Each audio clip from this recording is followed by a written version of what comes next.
ఈ విధంగా అవకాశం ఇచ్చినటువంటి మరి పాస్టర్ గారికి ప్రత్యేకంగా వందనాలు. చాలా సంతోషంగా ఉందండి ఈరోజు మీతో ఈ విధంగా ప్రార్థనలో పొందడానికి. నాకు మా ప్రిన్సిపల్ మేడం ఈ ఒక్కరోజు పర్మిషన్ ఇచ్చి నన్ను పంపించడం కూడా ఇలా నేను వాడపడడానికి అని ఇప్పుడు నాకు సంతోషంగా ఉందండి. ఆఖరి భాగంలో పెడదాము. 2 తిమోతి రాసిన పత్రిక 2వ అధ్యాయము 2వ వచనము. నీవు అనేక సాక్షులు ఎదుట నా వలన విడిన సంగతులను ఇతరులకు బోధించటకు సామర్థ్యం గల నమ్మకమైన మనుషులకు అప్పగించుము. ఇది ఎవరితో చెప్తున్నారండి? పౌలు గారు తిమోతితో చెప్తున్నారు.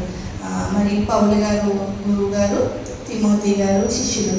మరి ఇప్పుడు పాస్టర్ గారు మనము అలాగా పాస్టర్ గారు పౌలు గారు అయితే మనం తిమోతి.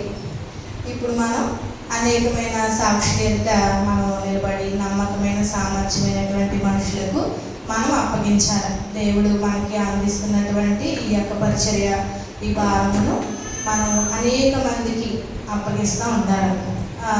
ఒక 3 కోతులు ఉన్నాయంటే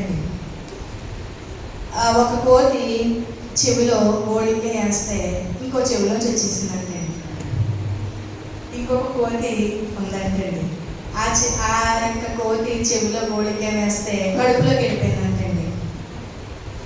ఇంకొక కోతి ఉందంటండి, ఆ కోతి చెవిలో గోళికే వేస్తే నోట్లోంచి బయటకు వచ్చిందంటండి. ఈ 3 కోతుల్లో శ్రేష్టమైన కోతి ఏదండి? 3వ కోతి ఏంటండి? చెవిలోకి వెళ్ళిన గోళికే నోటిలో నుంచి బయటకు వచ్చింది. మరి దేవుడు అలా ఉండాలని కోరుకుంటున్నాడండి మనల్ని. మరి వాక్యం ఉంటుంది కదండి, త్రోవ పక్కన పడిన విత్తనము ఎలాగా పక్షులు, ఆకాశ పక్షులు ఎత్తుకుపోయినాయండి. మనం చర్చిలో విన్న వాక్యము అలాగ విని అలా వదిలేస్తే బయటకు వెళ్ళినట్టు మర్చిపోతే ఆకాశ పక్షులు ఎత్తుకుపోయినట్టుగా అయిపోతుంది. అలాగే ముళ్ళ పొదలో పడిన విత్తనము మనం కొంతవరకు దాన్ని పాటించి ఏదైనా శ్రమలు శోధనలు రాగానే దాన్ని విడిచిపెట్టేయడము. అలాగే ఇంకొక విత్తనం మంచి నేల పడిన విత్తనము, అది అనేకమైన పక్షులకు అది ఆశ్రయించే చెట్టుగా అది వర్ధిల్లి అనేక మరి జంతువులు దాన్ని ఆశ్రయించి అనేకమైన ఫలాలు ఇచ్చేటువంటి చెట్టుగా తయారైందండి మంచి నేల పడిన విత్తనము. అలా మనం ఉండాలని దేవుడు కోరుకుంటూ ఉన్నాడండి. మరి ఈ వాక్యంలో మత్తయి సువార్త 28వ అధ్యాయము 19 నుంచి 20 వచనాలు ఒకసారి చదువుతామండి. మత్తయి సువార్త 28వ అధ్యాయము 19 నుంచి 20 వచనాలు. కాబట్టి మీరు వెళ్ళి సమస్త జనులను శిష్యులుగా చేయండి. తండ్రి యొక్క కుమారుని యొక్క పరిశుద్ధాత్మ యొక్క నామములోనికి వాటిని బాప్తిస్మం ఇచ్చుచు నేను మీకు ఏ సంఘటన ఆజ్ఞాపించుతున్నో వాటిని అన్నింటినీ కైకొనవలన వాటిని బోధించుడి. ఇదిగో నేను యుగ సమాప్తి వరకు సదాకాలం మీతో కూడా ఉన్నానని వాటితో చెప్పాను. థ్యాంక్ యూ అండి. ఇప్పుడు యేసుక్రీస్తు ప్రభు వారు ఆరోహణమై వెళ్తున్నప్పుడు శిష్యులతో చెప్పిన మాట అండి, నేను మీకు ఏ సంగతులను బోధించుతునో వాటిని మీరు అనేక జనులకు వాటిని మీరు తెలియచేయాలి. అంతేకాకుండా సమస్త జనులను శిష్యులుగా చేయండి అంటున్నారు. ఫస్ట్ ఏం చేయాలండి? మనకి ఇవ్వబడినటువంటి మనకి భూమి మీద ఒక అధికారం ఇవ్వబడిందండి. ఫస్ట్ అండి నేను ఎలా ఉండేదాన్ని అంటే, చర్చిలో పాస్టర్ గారు కూడా ఇలాగే చెప్తారు కదండి, అమ్మ మీరు విన్న వాక్యాన్ని మీరు ఎవరితో అన్నా షేర్ చేసుకోవాలా, అలా షేర్ చేసుకుంటే మీరు దీవించబడతారు అని చెప్పేవారు కదండి. మాకు అప్పట్లోని వీధి కొళాయిలు ఉండేవి. వీధి కొళాయిలు మా ఇంట్లో కొళాయి ఉండేది కాదండి. ఆదివారం చర్చికి వెళ్ళిపోయి వాక్యం వినేసి వెంటనే బిందెట్టుకుని వెళ్ళిపోవడం అండి నేనకి. ఇంకా ఇంట్లో పని అదే నాకు నీళ్ళు పోయడం మాట. అక్కడ 2 అలాగా నాతో పిల్లలు ఉంటారు కదండి, వాళ్ళకి రోజు మా చర్చిలో ఏం చెప్పారో తెలుసా? ఇలా చెప్పారంటే వాళ్ళు చాలా ఆనందంగా వింటూ ఉండేవారండి. వింటూ ఉంటుంటే మళ్ళీ నేను నీళ్ళకి వచ్చేంత వరకు ఎదురు చూస్తూ ఉండేవారండి. అక్క వచ్చి మాకు ఏవో చెప్తూ ఉంటుంది, చర్చిలో జరిగినటువంటి విషయాలు అన్నీ చెప్తూ ఉంటుందని వాళ్ళు ఆ శక్తికి ఎదురు చూస్తూ ఉండేవారండి. అంటే అలాంటి ప్లాట్ఫామ్ కూడా మనం ఎన్నుకోవచ్చమాట.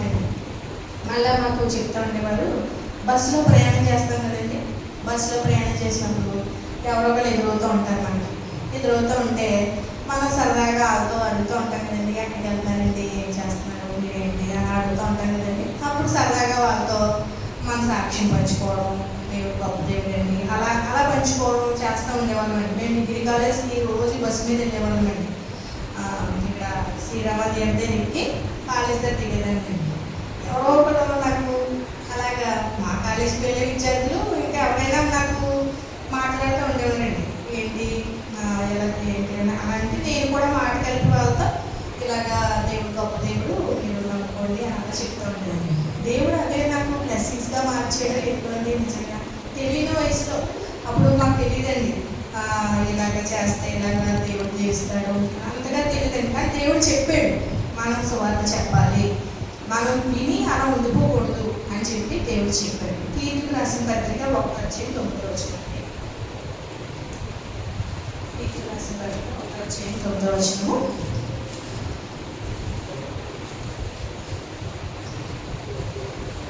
తాను హితబోధ విషయమై జనులను హెచ్చరించుటకును, ఎదురాడి వారి మాట తగ్గించుటకును, శక్తి గల వారు అగినట్లు ఉపదేశమును అనుసరించి నమ్మదగిన బోధను గట్టిగా చేపట్టుకున్న వాడిని ఉండలేను.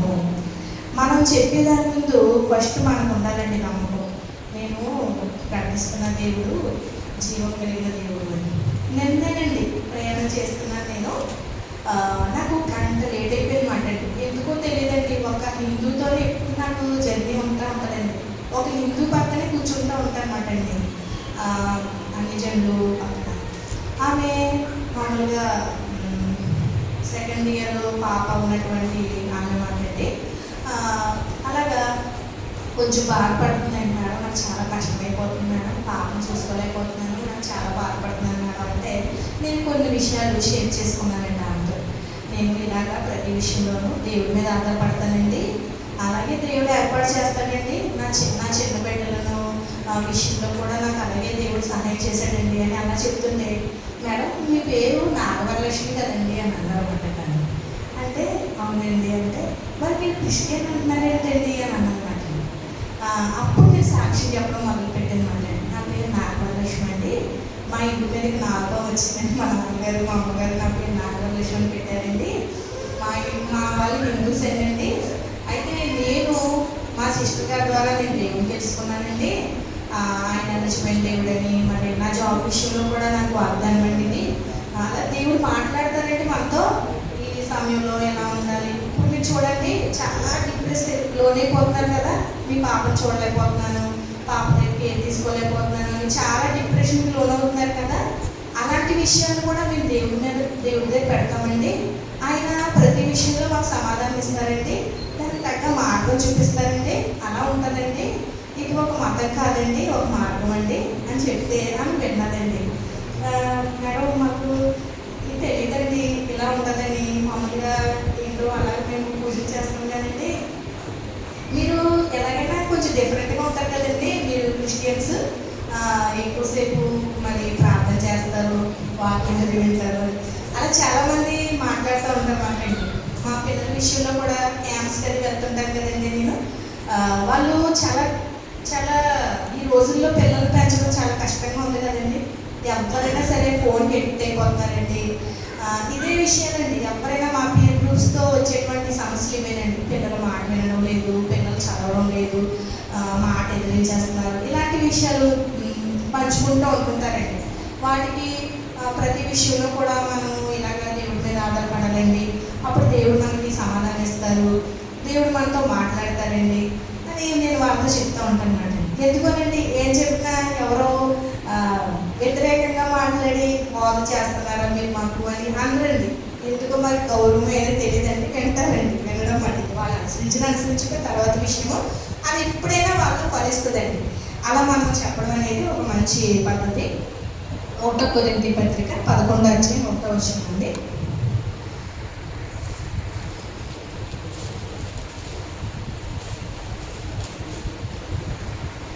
నేను క్రీస్తును పోలి నడుచుకున్న ప్రకారము మీరు నన్ను పోలి నడుచుకోండి. ఈ మాట ఎవరు అంటున్నారండి? పౌలు గారు అంటున్నారు. అసలు ఎవరికైనా ఇంత గొప్ప గట్స్ ఉంటాయండి. నేను తీసుకుని పోలు నడుచుకుంటున్నాను, మీరు నన్ను పోలు నడుచుకుంటే పౌలు గారు అనగలిగారండి. ఎంత మరి ఆ మాట అనడానికి ఎంతో గొప్ప నిజంగా గట్స్ కావాలండి. సాధు సుందర్ సింగ్ గారు అని ఒక ఆయన తెలుసు కదండి అందరికీ కూడా. ఆయన సిక్ అండి.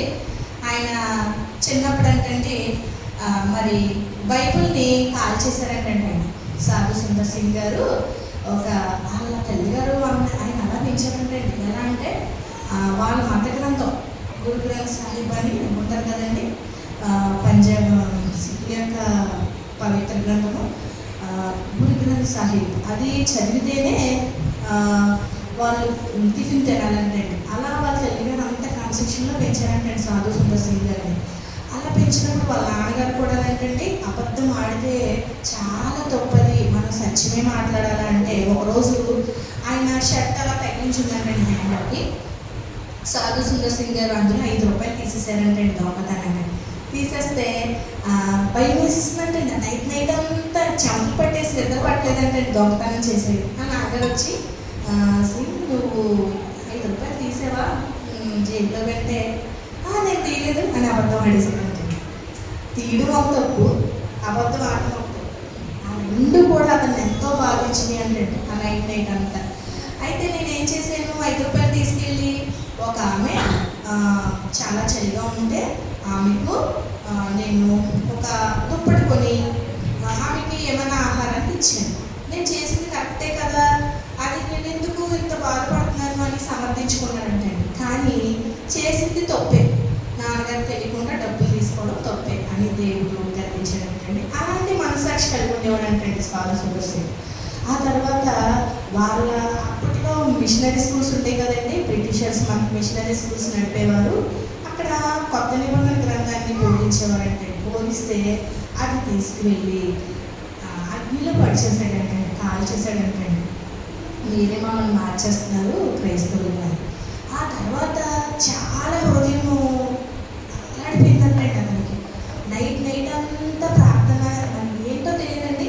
అతను చనిపోవాలనుకున్నాడంటే, చనిపోవాలనుకొని ఒక చీకటిగా ఉన్నదంటే నైట్ టైం కదండి, ఆ రూమ్లో ప్రార్థన చేసుకుంటున్నాడంటే. ప్రార్థన అంటే ఏసై కాదండి, ఏసై అని తెలియదు. ఇంకా నువ్వే నిజమైన దేవుడు అయితే నాకు ఈరోజు నువ్వు నన్ను చూసి లేకపోతే నేను చచ్చిపోతాను అని అంటే ఒక గొప్ప వెలుగంటండి. తెల్లవారుజాము ఆ టైంలో కొంచెం వెలుగు తక్కువ ఉంటుంది కదండి, ఆ టైంలో ఈ ట్యూబ్లైట్లు ఏమి సరిపోవంటండి. అంత గొప్ప వెలుగు వచ్చి ఆ సాధు సుందర్ సింగ్ గారిని కమ్మిందంటే. కమ్మి నేనే సత్యమును జీవమును మార్గమును అని మాట్లాడుతున్నానంటే దేవుడు. అప్పుడు వెంటనే అతను ఎంత పాపం గ్రహించి వెంటనే మారుమనసు పొంది దేవుడిని సొంత రక్షణగా అంగీకరించాడంటే. ఆ రోజుతో స్టార్ట్ చేసిన అతని ప్రయాణము అనేక మందికి ప్రభువుని ప్రకటించాడంటే. ఆయన హిమాలయ ప్రాంతాల్లో ఎలాంటి వాళ్ళు ఉంటారండి, వీళ్ళు ఉంటారు కదండి బౌద్ధ మతస్థులు మాంక్స్ అంటారు కదండి వాళ్ళు చాలా కఠినమైనటువంటి దీక్ష చేస్తారండి. వాళ్ళు పెళ్ళిళ్ళు చేసుకోరు, చాలా కాషాయ వస్త్రాలు వేసుకొని చాలా మంచిగా భక్తిగా ఉంటారండి.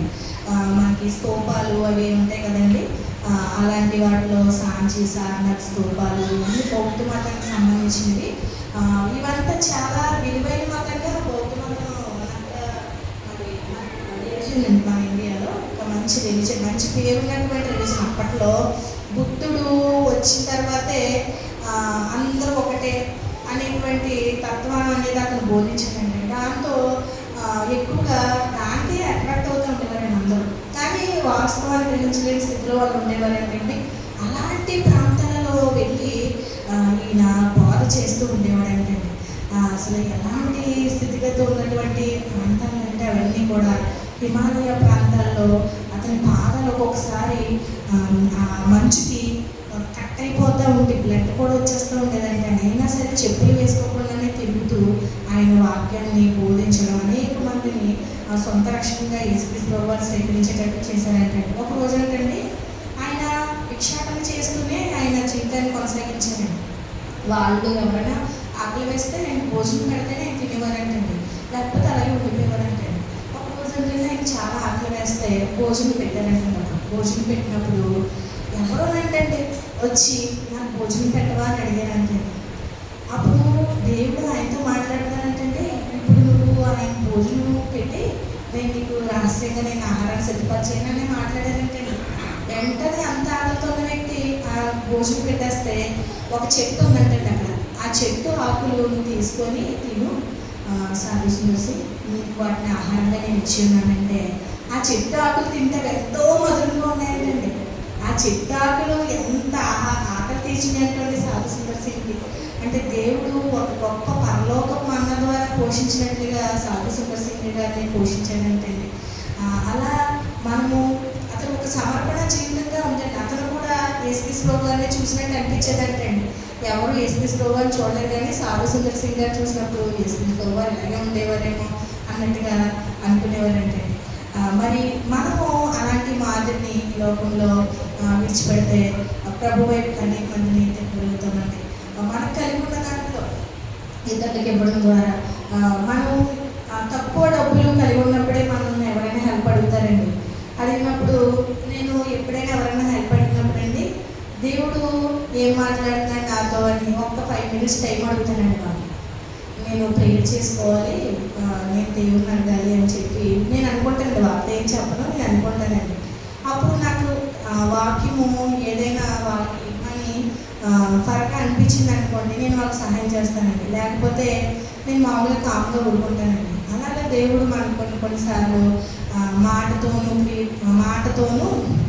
నాలుగుతోనూ కాకుండా క్రియతోనూ మీరు ఇతరులని ప్రేమించాలని వాక్యం ఉంది కదండి.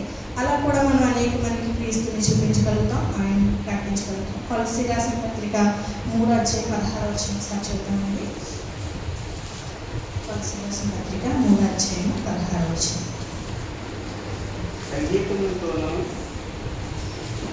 కీర్తనలతోనూ ఆత్మసంబంధమైన పద్యములతోనూ ఒకరికి ఒకరు బోధించుచు వృత్తి చెందుచు కృపాసహితముగా మీ హృదయంలో దేవుని గురించి గానము చేయొచ్చు.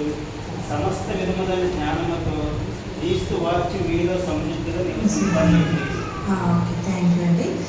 మరి ఒక్కొక్కసారి ఏంటంటే చాలామంది భక్తులు పాటలు రాశారు కదండి. పాటల ద్వారా అనేక మంది మారుతూ ఉంటారంటండి. ఈరోజు క్రిస్కిల్లా కూడా అదే సాక్ష్యం చెప్పిందండి మా గ్రూప్లో. తను ఒక పాట ద్వారా మారు మనసు పొంది రక్షణ పొందిందంటే. నిజంగా మనము పాటలండి అన్ని మనసుగా కాకుండా చాలా మనం ఆత్మతో సత్యంతో ఆయన ఆరాధన చేస్తున్నప్పుడు పాటల్లో చాలా రక్షణ స్వరం ఉంటుంది కదండి. మనతో దేవుడు పాటల ద్వారా, పశ్చిమ ద్వారా, ఆత్మ సంబంధమైన కీర్తనలతోనూ మనతో దేవుడు మాట్లాడుతూ ఉంటారు. అవి మనకి ఎంతగానో ఊరటనిస్తూ ఉంటాయండి. ఒక్కొక్కసారి పాట పాడుతున్నప్పుడు దేవుడు నాతోనే మాట్లాడుతున్నారా ఈ వాక్యాన్ని, దేవుడు నాతోనే ఈ పాట ద్వారా మాట్లాడుతున్నారా అని ఇది ఉంటుంది కదండి. స్థిరపరచువాడు, బలపరచువాడు పాట. మరి అలాగే చాలాసార్లు అండి ఆ యొక్క పాట పాడుతూ ఉన్నప్పుడు మరి డిఎస్సి ప్రక్రియలో ఆ పాట దేవుడు నాతో మాట్లాడుతున్నట్టు మన కథ మొత్తం మారుస్తాడు దేవుడు మనల్ని. అలాగా నాతో మాట్లాడినట్టు అనిపిస్తూ ఉండేది. ఒక్కోసారి పాటలు మాట్లాడుతూ ఉంటాయి. భక్తులు ఎంతో ప్రేరేపణ కలిగి మరి ప్రార్థన చేసుకొని ఆ పాటలు రచిస్తారో ఏంటో కానీ పాత పాటలు పాడితేనండి నిజంగా ఎంత ఇప్పుడు వచ్చే పాటల్లో మరి నిజంగా ఉంటుందండి. మనం ఎంతో సత్యంతో పాడితే ఏ పాటలోనూ ఉంటుందండి గ్రహింపు. పాత పాటలు ఉంటాయి కదండి, వాటిలోని అదిగో అంచులకు క్రైస్తవ పాట ఉంటుంది కదండి, అది చాలా ఇష్టం మాట్లాడతాను. ఒకసారి నేను పాడతాను. అదిగో అంచురము క్రైస్తవ చిగురించెను చూడుము, అదిగో అంచురము క్రైస్తవ చిగురించెను చూడుము,